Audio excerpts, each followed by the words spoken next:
everyone, welcome back to Let's Talk Physical Media. My name is John. It's just going to be me this week, riding solo. Fate's not going to be with me this week. We couldn't find a time where we could actually record together, so you just got the big dog this week. And we like to start every single episode of Let's Talk Physical Media with the news, and we had so much of it this week. Starting it off with the big one, if you guys saw my top 10 most wanted 4K Blu-rays for 2024, then you already know what happened. They announced Major League is coming out on April 2nd, 2024, which also happens to be my 32nd birthday, and it's also my wedding anniversary, and it usually lines up perfectly with the start of the Major League Baseball season. So this release makes all the sense in the world. 35 years ago, this classic 80s film came out. One of my favorite 1980s films, one of my favorite comedies of all time, and it's really jockeying for position. This or A League of Their Own is my favorite baseball film of all time. I really go back and forth. I'm not too sure. I'm sure after I watch Major League on April 2nd, that Major League will shoot right back to the top. We get Tom Berenger, Wesley Snipes, Charlie Sheen, just a stacked cast, great comedy in this movie, and on top of that, it's a great sports story that builds to a great conclusion.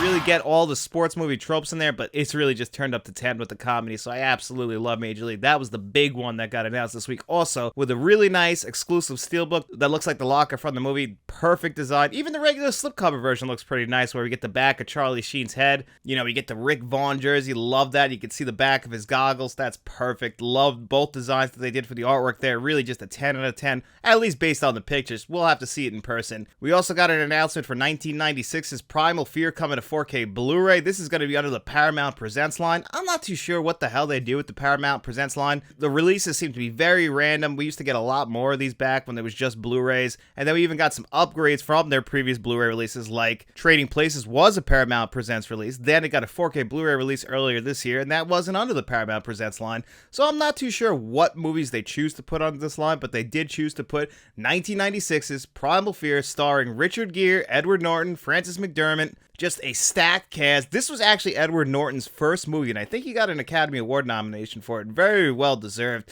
I mean, he plays a great character in this movie, and I'm not going to spoil this for you because I actually didn't have this movie spoiled for me at all when I went into it. I mean, I only saw this probably like 10 or 11 years ago, and I remember just being blown away by it to the point where I had to watch it again right after it because the ending to this movie, everyone remembers the Edward Norton Fight Club twist ending, but they don't remember the Primal Fear twist ending, and this one might have actually been done a little bit better. I'm not 100% sure on that, but it is a fantastic ending to this film, and I can't wait to see this one on 4K Blu-ray. I always get a little bit more skeptical on the Paramount Presents releases. Those usually don't always have the same quality of 4Ks as the regular Paramount releases, so I'm hoping that they don't half-ass that one. They definitely didn't on the artwork. I love the design of this, and I also love how Paramount Presents, when you open it up, you know, you get the original movie poster in there. I actually have the Ghost one. That's actually one of my favorite releases that they ever did. Quality of that Blu-ray disc is actually pretty solid, so I'm hoping that 4K is great as well. We also got Shout and Scream Factory's March announcements, and this doesn't include something that is coming out on March 19th, and that is the Ring 4K Blu-ray box set. That was originally supposed to come out in December, then it got delayed till March. That's still coming out in March, but they also added on some new stuff. We got a couple remakes in there on 4K Blu-ray, the 2013 Carrie remake and the Child's Play remake that came out a few years ago that stars Mark Hamill as the voice of Chucky, and this one, not Brad Dourif, and it doesn't actually follow the same continuity as the original. This is really just a standalone Child's Play movie, kind of modernizing it, bringing it to the modern day, and it really wasn't met with much fanfare. In fact, most people don't like this movie. I remember not hating it, but I also remember not really caring too much for it. It was a one and done for me, but now that's coming to 4K Blu-ray. Maybe I'll rewatch it. It's definitely not the worst Child's Play movie. That honor will always go to Seed of Chucky in my book. But this one, you know, just because it doesn't fit into the regular Child's Play timeline, even though Mark Hamill is one of the best voice actors ever. I mean, the guy was the voice of the Joker, and honestly, he killed it with that role. For him to do that voice, he did a great job with that. That movie also actually features Aubrey Plaza, and I always love Aubrey Plaza. She'll always be April Ludgate to me, but I always love seeing Aubrey Plaza pop up and stuff. And honestly, her star has really risen over the years after White Lotus Season 2, and she was really good in a lot of other movies as well, like Ingrid Goes West. No one really talks about that movie, but that movie was fantastic, and she was great in it. I love Aubrey Plaza. She's definitely just one of those gems of an actress out there right now. And they also announced K-19. That, I believe, is the Harrison Ford submarine movie. If I remember correctly, he does a really bad accent in that movie. To undertake an exercise of this scope may be, with respect, premature. One is another one that I only saw once. Not a big submarine movie guy. You know, there's a few of them out there. The Hunt for Red October is probably still the best submarine movie you'll ever get. Had a good scene in Dead Reckoning Part 1. There aren't too many about there. Actually, what am I saying? There is actually a really good submarine movie out there that was directed by Wolfgang Petersen called Das Boot that you should definitely check out. That is the best submarine movie of all time. I don't know how I almost let that slip my mind, and I know somebody would have flipped out at me in the comment section. Well deserved, by the way, because I'd be an idiot for forgetting that one. And then just before I started recording, they just announced that Second Sight is going to be giving us new special edition releases for Green Room on 4K Blu-ray and Possessor on 4K Blu-ray. Now, I actually already have Possessor on 4K Blu-ray. I actually have this version right here that I picked up when it first came out on 4K Blu-ray. And that was actually Brandon Cronenberg's directorial debut that came out, I believe, in 2020, I want to say. I'm not 100% sure, but either way, that movie is fantastic. Really shows that body horror must really run in the family with the Cronenbergs, because Brandon Cronenberg was just walking right in his father's footsteps with that movie. Love Possessor. You know, Infinity Pool was not the best follow-up, but I still enjoyed Infinity Pool. But Possessor really is a great modern horror classic, great body horror stuff, and actually has a great story in there as well. Really, really, really enjoy that one. I don't know if I'll pick up that new special edition, mainly because I'm not too sure if it's the same scan or not. I mean, the box designs are incredible. Green Room is one I might actually grab because I don't have that one on physical media yet. Green Room is one of those psychological horror movies that really just gets under your skin. It's really just down and dirty and just kind of gross, but it's a good horror movie, so I'll definitely check that one out again, but I don't know if I'll be checking it out on this 4K Blu-ray. I don't know. Second Sight really does give us some of the best packaging that's really hard to pass up, but it does get a little bit expensive. Look at their Dawn of the Dead release, which is also another incredible 4K Blu-ray release that I don't have. The It Follows release from last year. Second Sight knows what they're doing, and both of these releases just look absolutely fantastic. So that was everything that we got confirmed that's coming to 4K Blu-ray. Now I'm going to talk about two rumors. The first one is for April. It says that Mean Girls will be coming to 4K Blu-ray. Now, this could just be the new Mean Girls, and somebody might have got that announcement mixed up because the new one just hit theaters this week. You can go see it right now. But the original 2004 classic, that's rumored to be getting a 4K Blu-ray release in April. My hope is that we just get them both on 4K Blu-ray. The original one definitely deserves an upgrade to 4K Blu-ray. That one really is a comedy classic. It's my wife's favorite movie, or one of her favorite movies, up there with Clueless. And honestly, that movie has really grown on me as the years have gone on. Every time I rewatch that movie, it just goes up and up my list. A fantastic comedy. It deserves a 4K Blu-ray. Hopefully we get that, and also we get it in a nice steelbook, because I can see that one being a really good steelbook. You know, I think they kind of missed the window because it's not a Christmas movie, but it does have one of the most famous Christmas scenes in there.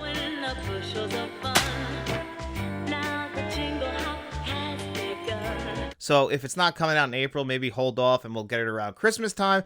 But my best guess is that they're going to want to capitalize on the new Mean Girls movie, and they'll probably try and sell them both on 4K Blu-ray around the same time, or we'll just get the new one on 4K Blu-ray, and everything that I'm talking about right now is completely false. Who knows? We'll have to wait and see. And then another rumor that I heard about is David Lynch's Strait story coming to 4K Blu-ray.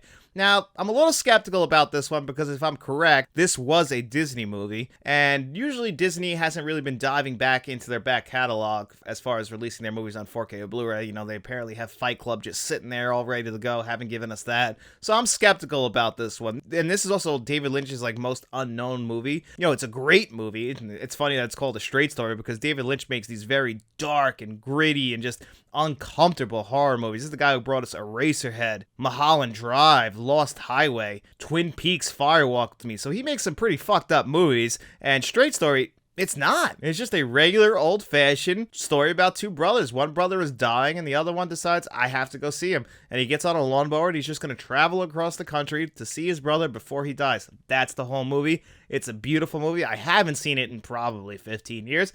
I also didn't know when I first saw that movie that was a David Lynch movie. You know, at the time, I was pretty young, so I wasn't too familiar. At that age, no one was showing me Mulholland Drive or Lost Highway. Had to come to those on my own, look up David Lynch, and then it was like, oh shit, he directed A Strait Story? Of all the movies in the world, it just shows you that there is a soft side to David Lynch. Although, if you ever watch him on Twitter and X and stuff like that, he's a pretty funny guy. He also played John Ford at the end of The Fabelmans, which, if you didn't know that was David Lynch, like me, it just kind of flew by you. You didn't notice that was him sitting there in that chair, but it was David Lynch, so that was pretty cool to see him pop up in that. So we had plenty of announcements, plenty of rumors about movies that are coming to 4K Blu-ray. This week on the channel, I'm going to actually be reviewing Lone Star in 4K Blu-ray, a movie that I have never seen, but the box art from Criterion really caught my eye. At the end of this month, we got Trainspotting coming to 4K Blu-ray. The Conan movies are both coming to 4K Blu-ray, so we're going to wrap up January with a nice little bow. Then it gets a little slow at the beginning of February again. The Columbia Classics Volume 4 is coming out. I'm probably not going to be able to pick that up on release because that price is a little bit too high for me. But I will be getting Footloose that week, which is awesome. That's coming to 4K Blu-ray. Gotta cut loose, kicked off the Sunday shoes. But things are still kind of trickling in, and we're going to be picking it up really once we get to March. March has a lot of good stuff. Like I said, the Ring trilogy is coming to 4K Blu-ray. We're getting The Abyss, True Lies, and Aliens on 4K Blu-ray. People really are shitting on that True Lies scan, the DNR now. I'm going to hold off on shitting on it until I see it for myself. I didn't buy the digital scans. People have to remember, those digital scans, yes, they're the same scans, but they are compressed for digital releases. So just imagine what they'll look like on physical releases. I would say judge it more on that, because I have heard from people that saw The Abyss in theaters that it looked great and there weren't too many DNR issues, but then when people are watching it on digital, they're noticing these DNR issues, mainly with True Lies. So True Lies seems to be the outlier in the three. Aliens and The Abyss aren't getting rave reviews, but they're not getting as killed as True Lies is. True Lies is getting killed. And again, just remember that we haven't had True Lies or The Abyss on 4K Blu-ray or on Blu-ray. The last time these had physical releases were on DVD, but at least we're getting them in the form of a new release, and the point where hopefully we get some new extras on there. I know Aliens, they said that's just going to be repeated extras, but hopefully we get some new extras on there, and at least we'll have the film for our collections in case there's ever an apocalypse. At least you can say, hey, I could put True Lies in my 4K Blu-ray player. I'll just have to pretend that Arnold Schwarzenegger doesn't look like a wax figure. That's all it's going to be. But either way, I'm going to hold off on how I feel about those movies until I see them for myself. So that's going to do it here for the news portion of the show. Yeah, we really had a lot this week. We had to make up for the last few weeks, but we just had really nothing. And man, I am so excited for Major League. Any of these news stories stand out to you? Let me know in the comments section below. Let's move on to the Q&A portion of the show because we have a lot of questions as well. Actually, I jumped the gun there a little bit too much. Forgot about one more rumor I wanted to talk about, and I think this one will probably come to fruition as well. Born on the 4th of July, the other Oliver Stone movie that stars Tom Cruise in an Academy Award nominated performance. This one seems to have gotten forgotten as the years have gone on. It came out in that same late 80s, early 90s window when Oliver Stone was really on top of the world when he was putting out The Doors, Natural Born Killers, JFK. You know, Born on the 4th of July was in that group as well, and it was a hit at the time, but it just hasn't aged as well according to a lot of people. I still think that movie is really, really good, and it shows that Tom Cruise can act, which I already knew that. A huge Tom Cruise guy. Which again, speaking of rumors, I also forgot about this. Apparently, we're going to be getting Top Gun 3 from Paramount. That's been rumored to be worked on. I'm seeing it all over Twitter/X right now before I started recording. I hope they don't do this. I really don't want them to make Top Gun 3. I think they closed out the Maverick storyline perfectly. Now, if you want to make a movie about Top Gun and all the new young fighter pilots, I'm all game for that. But you closed out the Maverick storyline so well, I just don't know if Tom Cruise can say no to that. If he does come back for it, I'm hoping that he's really just a supporting character and they let somebody else take the lead in these movies, because just like Tom Skerritt in the original one, that's what Tom Cruise should be leading into. That old former Top Gun guy, you know, I know that's kind of part of the Maverick storyline is that he could never settle into that role, and we kind of saw him starting to settle into it at the end of the second one, so hopefully that's the kind of route they go if they make this movie. And it's funny they announced this because this week they also announced that Tom Cruise has signed a deal with Warner Brothers. They're going to give him an office in the Warner Brothers building, and apparently he's going to be getting projects together for him to star in. So there's also rumors now that Edge of Tomorrow 2 will finally get made. Gonna ignore those rumors because those rumors have been going on since about 2018. Still no movement on it. Every once in a while you hear Emily Blunt make a comment or Tom Cruise make a comment like, hey, we still want to do it, but then there's no movement on it, so maybe he's getting that in motion, who knows. I think this could possibly be like he's going to be the moderator that brings together Warner Brothers and Paramount. If you guys remember from a few weeks ago, it was rumored that Paramount was interested in being sold to Warner Brothers. They even sat down in New York City to talk about it. You know, nothing really came of it, or at least nothing came of it that we know about, because nothing formal really happened. It was really just a conversation, but Tom Cruise has had this long working relationship with Paramount like forever, and for him to sign a deal with Warner Brothers, get an office in there, it really really makes me think, it makes me skeptical. Now, these are all rumors that I just made up in my head, where it looks like it's possible that this could help them mend that marriage and bring together Warner Brothers and Paramount. Now, again, I'm going to say it again. I do not want that to happen. I do not want Paramount to get sold to Warner Brothers or vice versa. I don't want them to merge. I want them to be separate entities. I just really feel like we're going to have too many people under the same banner. We already have Sony owning how many different companies, Disney owning how many different companies, Warner Brothers themselves. It's Warner Brothers Disney now. I mean, it's Warner Brothers Discovery now. It's not even just Warner Brothers. And think about all the companies that they own.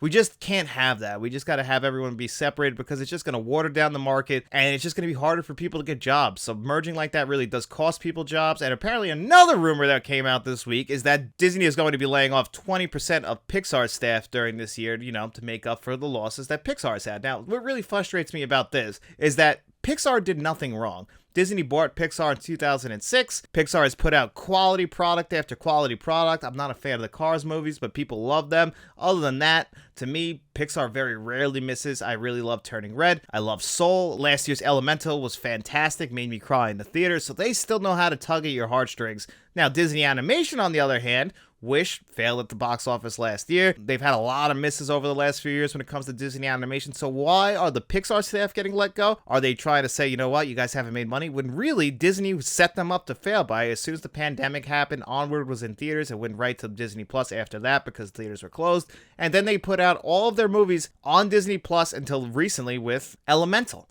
So it's nobody at Pixar's fault that you guys made these decisions. What you've done is you've groomed your consumers to believe that Pixar movies will eventually end up on Disney Plus anyway, so they don't have to rush out to theaters to see them. You have to reintroduce your audience to the theater experience. Unfortunately, everybody put their eggs into the streaming basket, and it's cost a lot of people jobs, cost a lot of companies money. But of course, big corporations like Disney, Warner Brothers Discovery, they're never going to blame the people who made those decisions. The people who are going to get hurt by it are, of course, the people doing the actual work.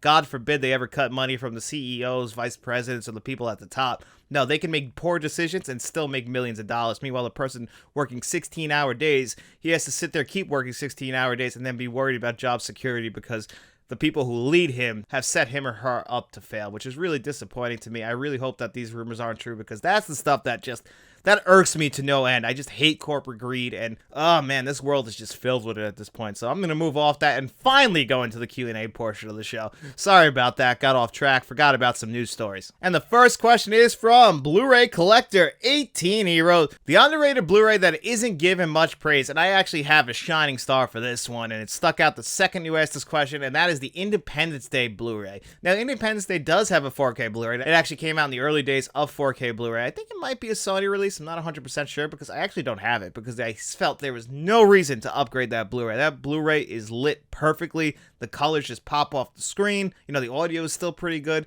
Visually, I mean, you really have no issues with it. It's a fantastic Blu-ray. And because that's an early 4K, Matt actually picked up the 4K Blu-ray and we did a comparison ourselves to look at it because he felt the same way as me that Independence Day Blu-ray was fantastic. So when we were comparing it, it really isn't that much of a difference. So the Independence Day Blu-ray is really the one that stands out to me as being one that, hey, you should pick this one up. It's fantastic. You don't need to upgrade to 4K Blu-ray. It's rare where you have a Blu-ray where you feel like you don't need to upgrade to 4K Blu-ray. Now, we've had 4K Blu-rays that have been worse than the Blu-ray. I'm looking at you, Heat, Planes, Trains, and Automobiles, and T2. Now, people are a little bit indifferent on Heat. I know some people actually like the 4K Blu-ray of Heat. Me, personally, I've watched it on 3 different TVs with 2 different 4K players. It ain't working for me. I'm sticking with that Blu-ray. I like the resolution increase, but I do not like the color changes with Heat. If you like it, I can appreciate that. I wish I did. I still have it on my shelf. I would prefer to watch the 4K. And just some honorable mentions. Now, these are Criterion Blu-rays, so this, kind of makes sense. But like the Player on Blu-ray from 1992, the Robert Altman film, that is a fantastic Blu-ray. Now, what's funny is he did a movie in 1993 called Shortcuts. I just watched this Criterion Blu-ray last weekend. That Blu-ray is really starting to show its age, and that needs an upgrade bad. But yet, the Player, which was filmed and released 1 year before it in Los Angeles, just like Shortcuts takes place, for some reason, it has just scenes that they look bad. Some scenes look really good, but some scenes just look really bad. and that needs a new scan. Even if you don't bring that to 4K Blu-ray, that still needs a new scan, because Criterion is one still to do some 4K scans and to release it on Blu-ray. Look at La Bamba. That didn't get a 4K release yet. It was scanned in 4K. So it's always strange when they do things like that. But The Player is another Blu-ray that it doesn't necessarily need a 4K upgrade, but that is one of my favorite. Actually, it is my favorite Robert Altman film, so I would love that to come to 4K Blu-ray. I get that if they don't do that, and you know what, the scan itself, it's pretty damn good. So that was a great question, buddy. I really appreciate that. And this is a Kevin Kruger question from last week that I forgot to answer, and he asks, how would you rank the following movies? Planet Terror, Death Proof, Thanksgiving, Sin City, A Dame to Kill For, Desperado, From Dusk Till Dawn, Once Upon a Time in Mexico, Machete, and Machete Kills. A lot of Robert Rodriguez films in here, and I'm going to be honest, not the biggest Robert Rodriguez guy. I like a lot of his movies, but I've never loved any of his movies, if that makes any sense. I really enjoy them. You know, every couple years I can throw one of them on. I actually grew up with Spy Kids, so I really like Spy Kids.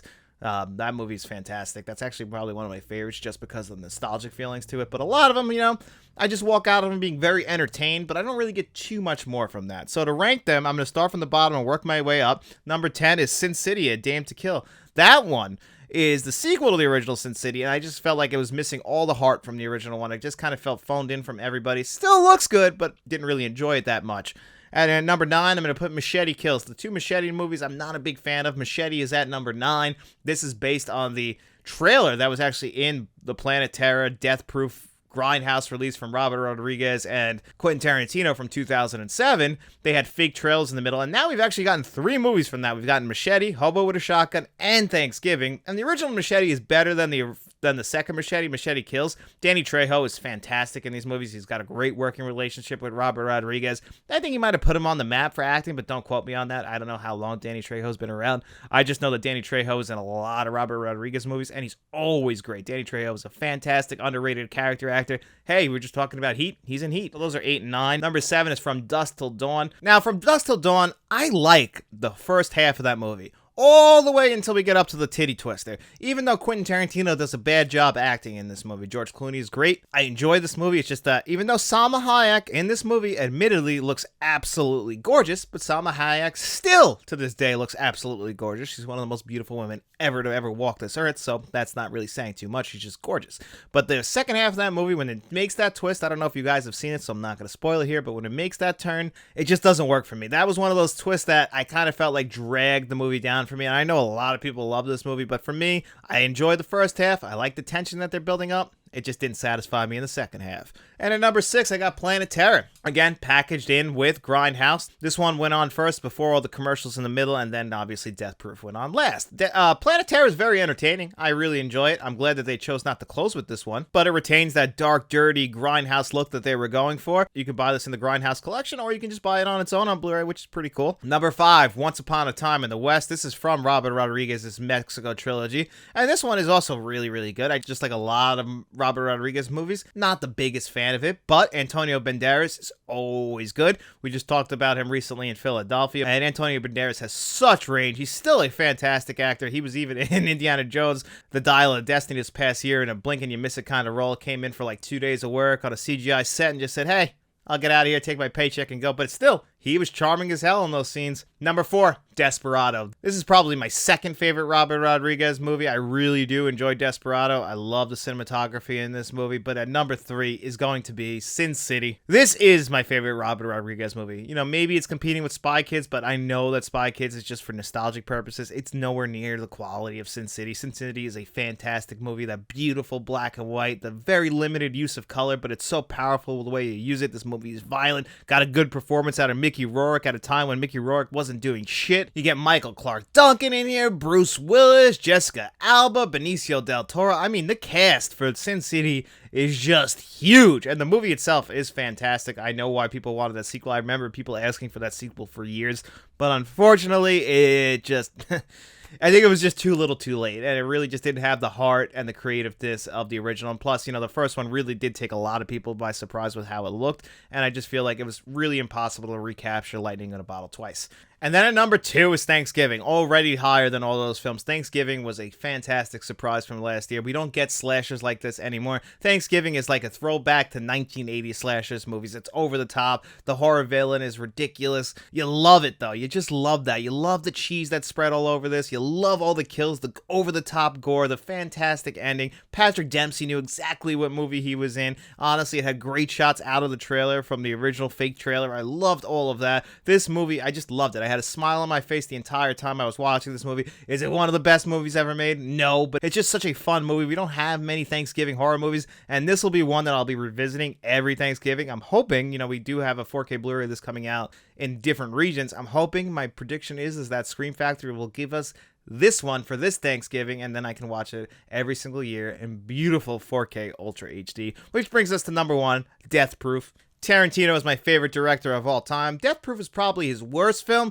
but you can revisit every single Tarantino movie, and that includes Death Proof. It's just, not as polished as all the other ones, and even Quentin Tarantino himself has said that he wishes this one was a little bit better. But it's still great. I can watch any Tarantino film any time of day. And our next question is from Mr. Smelly Potato, and he said, rank the following action stars based on the body of work. Sylvester Stallone, Arnold Schwarzenegger, Jason Statham, Jean-Claude Van Damme, and Chuck Norris. You actually have it almost in reverse order, because at number 5 I'm gonna have to put Chuck Norris. I love Chuck Norris, but Chuck Norris, for me, there's not too many movies I run back to. I actually had a buddy, Paul, who I used to work with at a supermarket, who was a big Chuck Norris guy. He always would do those Chuck Norris jokes. Loved watching Chuck Norris movies. We love to talk about Lone Wolf McQuade, because it has this ridiculous scene in the movie where Lone Wolf McQuade's truck gets buried in the dirt or sand or whatever, and he's got to try and get it out. So he thinks, okay, I'm going to drink this beer, I'm going to slam my foot on this pedal, and it's going to dig me out of this hole. And you know what? It does. Somehow slamming your foot down harder on the pedal makes a difference.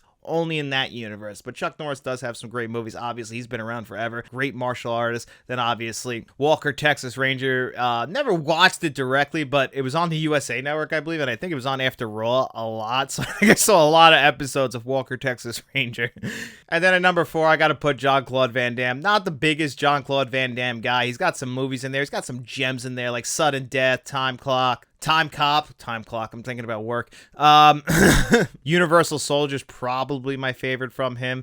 I always kind of wrap him and Steven Seagal together. I don't know why. Steven Seagal's like a real piece of shit, but yet for some reason, Jean-Claude Van Damme, he kind of seems more like a good person, an honest person. He's always willing to take a beating and then end up winning the fight, whereas Steven Seagal, he has to come out looking all good, even though he's not the greatest of actors. Steven Seagal is just somebody who I don't really like at all, but Jean-Claude Van Damme, I do like. It's just, I don't love a lot of his movies. Like, people love Lionheart or Kickboxer, and those movies are just not for me. I've watched them and I'm like, they don't really do it for me. Jean-Claude Van Damme, his charm doesn't necessarily work on me. Which brings me to number 3 with a guy's charm who does work on me, and that's Jason Statham. Jason Statham has been around for a very long time at this point. I first took notice of him with movies like The Transporter and The Transporter 2. That's really where I took notice of Jason Statham, but he was around before that. He was great in Snatch, where he's not really even doing his really usual angry British guy action shtick that we would see him do in so many other movies, like he's doing right now in The Beekeeper, like he was doing in Wrath of Man from a couple of years ago. He's been popping up in the Fast movies. He's fantastic in them, even when he wants to turn the comedy on and turn the camera back on himself, make some jokes about himself in movies like, what was that, Spy or Heat from a few years ago with Melissa McCarthy. That movie was great,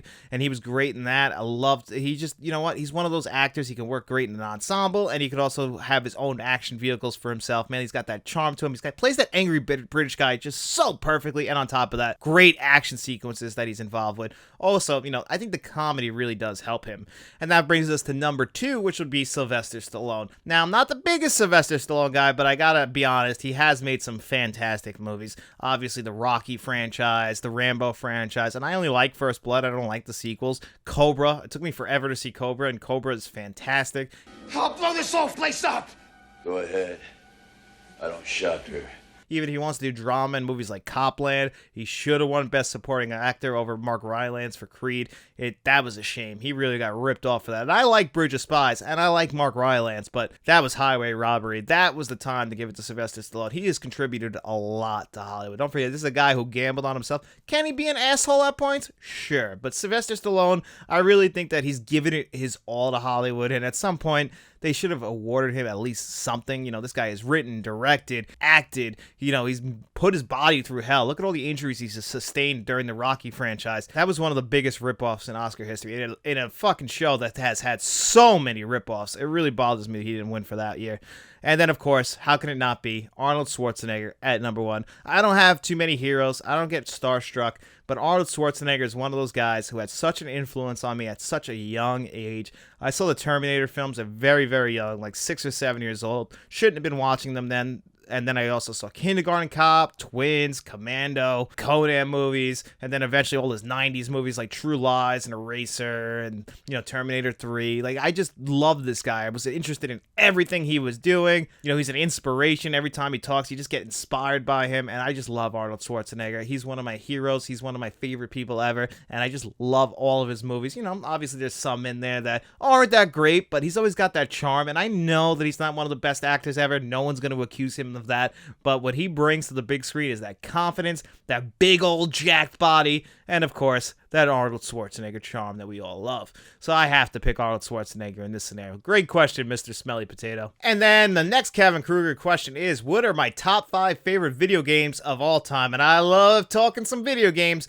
So at number 5, I got Grand Theft Auto Vice City. I'm a big fan of 80s movies, and this one is basically playing around in a big time 80s movie. We're taking inspirations from movies like Scarface, Carlito's Way, Ray Liotta doing the voice of Tommy Vercetti, but the music, this really turned me on to 80s music, man. You get Michael Jackson in there, Eddie Money. You work for me now. I live among the creatures. And I mean just a real who's who of musical artists from the 1980s. Now, they doubled down on this with San Andreas, and I love San Andreas too. I'm just such a big 80s fan. I'm going to give the slight edge to Vice City. And then at number 4 is The Elder Scrolls Oblivion. Most people would say Skyrim, but I remember in 2006 when Oblivion came out, just got my 360, wanted to play a new game. I didn't play Morrowind, which was on the Xbox. I decided this was the first time it was my real first RPG, and I put in, I think, 160 hours in the one save in the summer of 2006. Didn't have a job then. Was just playing video games and watching movies, enjoying my life. I thought this was what life was going to be. Man, I was very, very wrong about that one. But what I'm not wrong about is that The Elder Scrolls Oblivion is a fantastic game. Love that game. Some of the art hasn't aged very well. The characters, they look very scary now, but at the time, these were world-class graphics. It's one of the first games to show off the power of the 360 before Gears of War came out in Halo 3. So this one really put the Elder Scrolls and the 360 on the map for me and for Matt as well. We just loved this game, and we had so much fun with it. Man, that was a great summer in 06. Speaking of 2006, Splinter Cell Double Agent number 3. This one was my favorite Splinter Cell game. I know a lot of people love Pandora Tomorrow and Chaos Theory. I can appreciate that. I like those games as well. But Double Agent for me is their masterpiece. We also had an Xbox original. It was slightly different than the 360 version, but this one was amazing. I love that you were going undercover into a terrorist organization. You had to play both sides where you had to, you have a job to do. You're there to prove that these guys are gonna destroy the earth, essentially. So you have to sneak around. At the same time, you have to prove to them that you're one of them. So you're playing a double agent. And this movie is fantastic. Sam Fisher's best journey. I love the one that came after this as well. What was that? Conviction. That one was also a really fun game. I love the mechanics in that game. So those are probably my 2 favorite. But again, the 360 is my favorite console of all time. I had so many great memories. It was kind of before I became an adult. Like, video games just can't feel that way anymore for me personally. Just because really right now I commit most of my time to movies when I have free time, and I probably really only play like 1 or 2 games a year now, which is upsetting, but it's understandable as well. We all have to get older, and you got to pick and choose your hobbies, and for me, movies was always slightly ahead of video games. And then at number 2 is Red Dead Redemption 2. I got COVID in January of 2021, and I don't have bad memories of it. Why? Because I played Red Dead Redemption 2 for that entire week by myself. It was fantastic. I absolutely loved it. The second time I played the game, I appreciated it more the second time around, mainly because I knew what I was doing. Really took the time to explore because this game looks just stunning. Still looks stunning. The towns that you go to are all amazing. The main character of Arthur is fantastic. Plus, if you played the first Red Dead Redemption, you know that the story that's going on is really connected to the first game. There's people in your gang who are in that game, and it's fantastic. I love how they combine those two to really now tell one big, giant, compelling story. If you play Red Dead Redemption 1 after you play Red Dead Redemption 2, it makes Red Dead Redemption 1 even better. That's why people have been asking for a remake with this graphical engine, because they want to play it like how you played Red Dead Redemption 2. But you're not going to be able to capture all those RPG elements of Red Dead Redemption 2 in the first one. You know, that was something like your hair grows, your beard grows. Like, I appreciate all that. We have to go get a haircut, take a bath, you're out there hunting, you know, you're setting up camp. I just love all that. And then the graphics, the score. I mean, I can go on and on. If I can count Red Dead Redemption 2 as a film, it would probably be my second favorite Western of all time. But of course, you know, it's like a 60-hour game, so can't really count it. Wouldn't be fair. Still love Red Dead Redemption 2. And then at number 1 is Halo. This is the game that turned me on to Xbox. I was a PlayStation guy. I had a Super Nintendo, then I had a PlayStation 2. I had an N64. Xbox was coming out. I didn't really care. And then Halo. Master Chief. That changed my life. I have loved the Halo franchise ever since this one, but this one, at the time, Xbox Live wasn't out yet, so you had to play split screen still. I just remember me and my brother and my cousins just all having a great time. You could do LAN parties with this, just running around like this, like Hang 'em High was one of the maps. You know, you jump from the top with a rocket launcher on your shoulder and just shoot another guy into the air. It was just so much fun. I think the PC port actually did have online, and then now we have the Master Chief Collection, so you can experience it, but you still can't replace those memories. So that was a great question, Kevin. Thank you so much, buddy. And the next one is also from Kevin Kruger, and he asks, what movies do you think had the best cinematography of all time? So I actually originally wrote a list of what my favorite cinematography is, but if I'm going to rank what I think is the best cinematography, I think we have to start first with Roger Deakins. He probably is the best cinematographer of all time. He's won 2 Academy Awards, one for 1917 and one for Blade Runner 2049. Now, he should have won for the assassination of Jesse James by the coward Robert Ford. That movie is absolutely stunning. He also probably should have won for Fargo in 1996. So he has shot some of the best looking movies that I have ever seen. He is the king when it comes to shooting films. Now, I also think Interstellar personally is one of the best films that was ever shot. And that was done by Hoyt van Hoytema, who actually shot Oppenheimer this past year. He's a fantastic cinematographer. Obviously a great working relationship with Christopher Nolan, using those IMAX cameras. I think that they were at their best with Interstellar. Oppenheimer, I think, is overall the better film, but I still think that Interstellar is a one-of-a-kind movie. I think that's our 2001 A Space Odyssey. I know a lot of people don't like Interstellar. I'm sorry, I disagree. I think the movie is an absolute masterpiece. I think that is Christopher Nolan's number 2 film, only behind Oppenheimer. Nolan's made, I think, in my opinion, 3 masterpieces. You could argue 4 if you want to include The Dark Knight in that. But Interstellar, from a visual standpoint, is stunning, and you gotta love the cinematography in that. And speaking of 2001 A Space Odyssey, we have to talk about some Kubrick movies. 2001 A Space Odyssey is fantastic. A Clockwork Orange is also beautiful. All these movies look different from each other. The Shining, one of the best looking films ever. But we can all agree, I think, that even if you don't think it's his best film, Barry Lyndon is his best looking film. They were using natural light to light this film, and it shows candle lights. Oh my god, Barry Lyndon looks absolutely gorgeous. Right now we have a Criterion Blu-ray that I have myself. I'm hoping that movie comes to 4K Blu-ray. The only 2 movies we're missing from Stanley Kubrick, because I think we're getting one more this year, is going to be after this year, Eyes Wide Shut and Barry Lyndon. Those are the only 2 we haven't gotten on 4K Blu-ray. Somehow, I'm hoping we get them pretty damn soon, because we absolutely deserve Barry Lyndon on 4K Blu-ray. I know it's not the most popular of movies, but still, that movie looks fantastic. And you wanted to include another movie that for the Criterion is released that has beautiful cinematography and has a 4K Blu-ray release, The Red Shoes. That's also one of the best looking films that I have ever seen. Definitely check that one out if you're a fan of cinematography. It's a story that you've seen and heard before. You know, it was done long time ago. They were doing some really cool coloring techniques with the film. I just love that movie. And then I also want to talk about Ernest Dickerson. He worked with Spike Lee all the way up until 1992's Malcolm X, and then he went on to become a director himself. We just talked about Juice this past week, but that means that he shot films like Do the Right Thing and Malcolm X, which are 2 of my favorite films to ever be shot. Do the Right Thing, though, I really love what they did while creating that summer feeling. Like, I have to watch Do the Right Thing in the summer, mainly because you feel the heat, and that all comes from the cinematography, painting those buildings red. It feels hot while you're watching that movie. You're getting hot under the collar while watching that movie. That's how good that cinematography is, and that it's all credited to Ernest Dickerson. And then I got to talk about Robert Richardson, another great cinematographer who's worked with Martin Scorsese, Michael Chapman's another person who works with Martin Scorsese a lot. He's another great cinematographer. I was talking about him, how he shot Ghostbusters 2, and I think that's why you see a visual increase from the first Ghostbusters, but we're going to talk quickly about Robert Richardson and how he shot Casino. That was really the first movie that kind of made me take notice of cinematography. I just always think about the Cadillac pulling up at the airport, going into that one spotlight, and we just got it shot underneath at the front of the car, and it looks so gorgeous. Then you get the shot in the desert with the car driving, and you can see it in the sunglasses, the shots in the bar where we get that like glowing white light behind everybody. That's kind of what he's known for, is this type of cinematography, and it just looks so good in Casino. I think that's his chef's kiss of a masterpiece. One day I'll do my top 10 films ranked in order for best cinematography. If you guys want to see it, let me know in the comment section below. If no one really cares, I won't do it, but I love talking cinematography. So that was a great question, Kevin. Thank you so much, buddy. And we have one more Kevin Kruger question, and we also have a Rico Gomez question that was specifically for Faith. We'll ask those questions both next week when Faith's back on the show, so we'll save those for then. But this is going to be the end of this week's show. I hope you guys enjoyed it, and if you did, don't forget to hit that like button, hit that subscribe